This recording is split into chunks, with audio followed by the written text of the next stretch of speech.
sa Panginoon using his spiritual gift. Do you remember what was his spiritual gift? Yung Dreamer. seeing visions Yes. and interpreting the dreams, right? Yes. And nakita natin na actually in his life, maraming beses when he used this gift, it did not turn out well. But that's why noong nagkaroon siya ng another opportunity to minister to Pharaoh, he still obeyed the Lord. And that's how God blessed not only his family, not only Egypt, but all the surrounding nations. So, huwag po nating maliitin yung binigay ng Panginoon sa atin. Huwag po nating isipin na dati kasi ginamit ko naman, di naman wala namang magandang nangyari sa akin. But you never know what will happen, what can God do with you. Now today po, we're gonna look at another well-known character po sa Bible. We're going to look at the early life of David. Sino ba sa inyo nakakaalam kay David? Ako wala. Talagang ano kayo? Hello? Okay lang kayo? Parang tulala kayo masyado. Now, hindi po natin pag-usap, mahaba po yung history ni David. Marami po siyang part sa Bible. We're only focusing dun sa early life ni David. So, if you have your Bible, you can go to 1 Samuel chapter 16. Pupunta tayo sa verse chapter 17 and then lalaktaw tayo sa verse 23. And today we're going to learn yung blessing of trusting in God. Pray po tayo before we start. We're going to talk a little bit about some parts of the life of King David. Hindi pa siya king. So let's start first, no? Oh, I don't know what this is. Yes. So we're going to talk about first yung calling ni David. Now, I'm going to start first with this, na for 300 years, sa Israel, wala pong hari. So they were living in Canaan, but they did not have a king until Samuel, yung prophet, got old. And the people asked him, appoint a king to lead us para maging tulad tayo ng ibang mga nations. Now, in 1 Samuel chapter 9, pakita mo yung mga picture ko. Ayan. Isa pa, ayan. Sa 1 Samuel chapter 9, God led Samuel to anoint. Sino yan? Si Saul pa yan. Okay? Hindi pa yan si David. He anointed Saul, who was a Benjamite, the smallest of the tribes of Israel. Pero sadly, after only 2 years as king, si Saul nag-disobey sa Panginoon. And so the Lord rejected him as king. 2 taon lang. Now, guys, Saul reigned for almost 40 years. Pero for 38 years, the Spirit of the Lord was not on him anymore. Now, fast forward po tayo sa 1 Samuel 16. Okay? The Lord says to Samuel, I am sending you to Jesse of Bethlehem. I have chosen one of his sons to be king. Sino kaya yan? David. Sino daw? David. Yan. Now, when si Samuel nag-arrive siya sa Bethlehem, okay, nakita niya yung isang anak ni Jesse. It is Eliab. Hindi si David. Si Eliab is yung panganay. And he thinks, this must be the one. Kasi, wow, hindi puno siya. Gwapo. Mukha siyang hari. Ganyan. Now, si God, sabi niya sa kanya, can you show that, do not consider his appearance or his height. So, matangkad pala si Eliab. For why?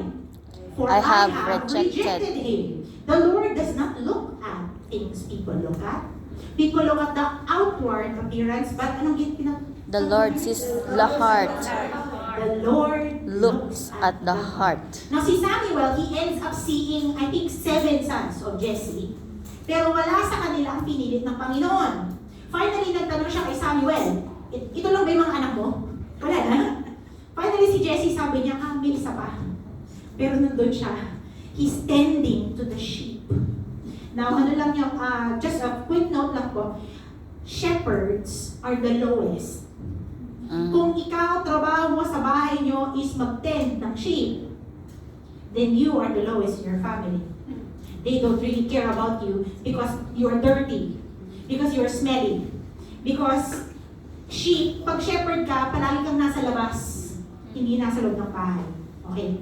Now, when David comes, the Lord finally says to Samuel, rise and anoint him. This is the one. Now, from this passage pa lang po, from this part of David's life, we learn some important lessons. Pero we just have to remember first of all, na usually, people are chosen based on worldly standards. Sino po sa inyo, nung pumunta kayo ng Hong Kong, nag-interview kayo? Yep. Yan. Nung yung agency na nag-help sa'yo, kinoach ba kayo?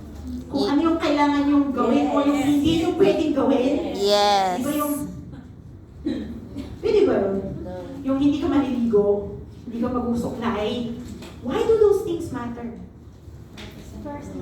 Yes, because first impressions are very powerful for people. Okay? Ako po, one thing that I do sa school that I work at is I teach kids to prepare them for secondary school interview. And even though marami sa kanila makapag-speak naman in English, pero hindi sila aware of their physical body. Kaya, parang sinasabihan. Kahit na yung magaling mag-English, normally, hindi na sila, parang hindi nila nakokontrol yung katawan nila. And that also prevents them from having a good interview. Sa mundo, ang basihan ng maganda, yung pipiliin mo, yung outward appearance. Pretty privilege is real, guys. Pag ikaw maganda, naturally, ang mga people, hiyang sa'yo. Totoo yun. True. What else? Yung intelligence, yung abilities, yung connections, yung mga social standing sa mundo. Pag kilala ang tatay mo, dun sa baryo nyo, medyo iba rin yung pakitungo sa'yo, di ba? True. Now, by the world standards, si David dapat hindi pinili. Hindi dapat siya pinili. Ang dapat pinili, kung sa standards ng mundo, is itong si Eliab. He looked like a king. But, God blessed David by choosing him. Now, I just want to point out na hindi po pinili ng Panginoon si David kasi he is better than his brothers. Bakit niya pinili si David? It's not just because of his heart, okay?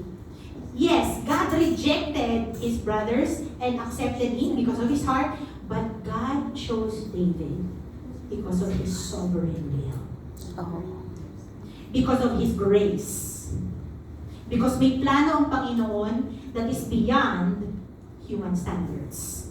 Now, some of you may be asking, because we've been talking about blessed to be a blessing, tanong natin sa Panginoon sometimes is this, ako ba tinawag? Am I called? Have you ever asked that before? Yes. Yung, did God choose me? Kasi palagi yung, we're always talking about being chosen. Ako ba talaga choose ng Panginoon? Kasi he never back to choose it. True. Has God blessed me to be a blessing? That's a very fair question, guys. And I want to tell you guys na kung kayo ay born again, tingin nga siya, are you born again? Amen. Are you a child of God? Amen. Mahina talaga. Kulang yan. Kung kayo ay anak ng Diyos, let me tell you that you need to trust in God's calling. Can I hear amen? Amen. Kahit na ano pang sabihin ng kung sino, kahit na anong sabihin ng tatay mo, nanay mo na parang kung ano na yung sinabi ng mga relatives mo sa'yo. If you're a child of God, you're called. And you know po, every child of God has 3 main callings in life. Very quickly. I want to tell you, first of all, you're called to koinonia. You have been blessed to be in a relationship with God. Can you hear an amen? Amen. Kaya nga guys, whether you are single or double, this is the most important relationship you will ever have. This. Okay? And any relationship you have that does not help you with that is not worth it. Remember, David was known to be a man after God's own heart. Narinig niyo na po ba yun? Yes. David was known to be a man after God's own heart because he had what we call a heart of worship. He worshiped God kahit na kung nasa labas siya o nandun siya sa palasyo, he worshiped God in private and in public. His relationship with God was important. Second thing we're called to ecclesia. We are blessed to be part of God's family. Can you tell the person next to you, you are part of God's family? You're a part of God's family. Baka naman di kayo naniniwala. Guys, kung kayo anak ng Diyos, wala pong anak sa labas.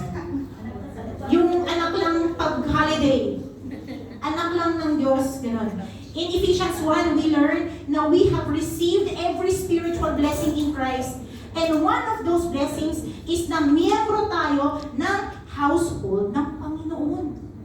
Now, si David, doon sa family niya, remember? Medyo mababa ang pagtingin sa kanya. Pati sarili niyang tatay, siya yung pinakadulo na sinabi, meron pang isa. Meron na din siya sa labas. hindi proud yung tatay niya na sabihin, meron pang isa, parang ganun. Kung hindi pa yata siya tinanong, baka hindi pa basta meron pang isa, ganyan. But alam niyo po ba guys, that if you are a member of the body of Christ, if you are part of God's family, wala pong ni isa sa atin that is less than. Yes, iba-iba ang ating roles sa katawan ng Panginoon. Iba-iba po yung mga binigay na gifts ng Panginoon, but we are all equal in the sight of God. If God is your Father, you are co-heirs with Christ. All the rights, all the inheritance, the gifts, and yes, the responsibilities. Okay? But third, we are blessed to serve God in the church and in the world. Sabi mo sa 1 Peter 4:10, that each of you has been blessed with one of God's many wonderful gifts to be used in the service of others. So use your gift well.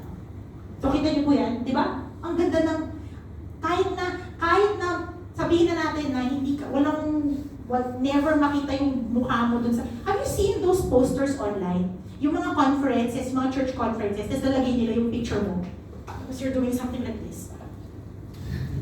Nakita niyo na yun? Tapos may quote.